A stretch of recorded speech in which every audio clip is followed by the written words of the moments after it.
अस्सलामुअलैकुम। आज हम बच्चों और बड़ों सबकी फेवरेट चॉकलेट न्यूटेला आइसक्रीम बनाने वाले हैं। 2 इंग्रेडिएंट्स के साथ ये बनती है, बहुत ही आसानी से और यमी आइसक्रीम बनेगी। सॉफ्ट बनती है, कोई इसमें क्रिस्टलाइजेशन भी नहीं होती है। तो आप हमारी रेसिपी को फॉलो कीजिए, चंद टिप्स हैं उनको फॉलो कीजिए तो घर में आपकी बहुत अच्छी आइसक्रीम तैयार होगी। इसके लिए मैंने 400 ml के करीब हैवी व्हिपिंग क्रीम ली है और इसको एक जार में डाला है। जार को मैंने अपने पहले ही फ्रीजर में रख दिया था ठंडा होने के लिए ताकि व्हिपिंग में आसानी हो। तो इसको हम अच्छी तरह बीट कर लेंगे। इलेक्ट्रिक बीटर के साथ मैंने किया है, आप चाहे तो हाथ के साथ हैंड विस्क जो है उसको यूज़ करते हुए भी इसको बीट कर सकते हैं। इसको अच्छी तरह बीट करने के बाद अब इसमें हमारा जो दूसरा मेन इंग्रेडिएंट है वो है न्यूटेला। तो अब हम इसमें 200 ml के करीब न्यूटेला ऐड करेंगे और फिर इसको इलेक्ट्रिक बीटर के साथ अच्छी तरह बीट कर लेंगे। तो बिल्कुल इसको अच्छी तरह बीट करना है ताकि ये अच्छी तरह गाढ़ा हो जाए। बहुत ज़्यादा सख्त भी केक की तरह के जैसे होते हैं हार्ड पीक्स वैसे नहीं बनाने हैं, बिल्कुल सॉफ्ट रखना है। इसको अच्छी तरह बस इलेक्ट्रिक बीटर से या हैंड विस्कर से आप इसको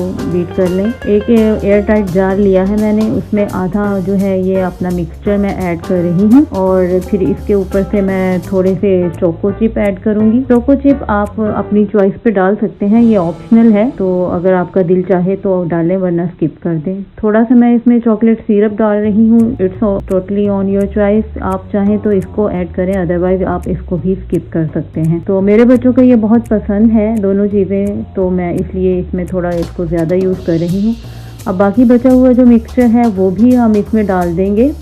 तो अभी से आप देख सकते हैं कि ये कितनी यमी लग रही है, तो बहुत सॉफ्ट और यमी ये बनेगी। तो अब इसके ऊपर भी मैं थोड़े से चोको चिप ऐड करूँगी और थोड़ा सा अब इसके ऊपर फिर मैं सिरप डालूँगी, चॉकलेट सिरप ऐड करूँगी। तो चॉकलेट सिरप जो है ये यमी लगता है ऊपर देखने में भी और खाने में भी, बच्चों को बहुत पसंद होता है। आपको नहीं पसंद तो आप इसको स्किप कर सकते हैं, सिर्फ 2 इंग्रेडिएंट यूज़ करके आप इसको बना सकते हैं।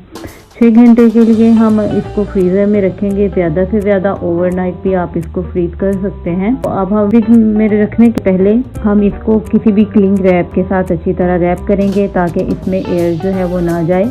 तो जब एयर नहीं जाती है तो फिर क्रिस्टलाइजेशन भी नहीं होती है। 6 घंटे के लिए इसको फ्रीज़र में डाल देते हैं। 6 घंटे हो गए हैं, देखें जी हमारी आइसक्रीम तैयार है। थोड़ी सी शुरू में वीडियो नहीं बन सकी तो आप देख सकते हैं कि अभी कितनी सॉफ्ट आइसक्रीम हमारी बन गई है। तो मैं इसको क्रीम के साथ टॉपिंग कर रही हूँ। आप चाहें तो अपनी मर्ज़ी से जो भी इसको डेकोरेट करना चाहें किसी भी चीज़ से आप इसको डेकोरेट कर सकते हैं। मैंने चॉकलेट सिरप के साथ इसको डेकोरेट किया है। आप बनाएं, खाएं, हमें बताएं आपको हमारी रेसिपी कैसी लगी, फीडबैक दीजिएगा। अल्लाह हाफिज़।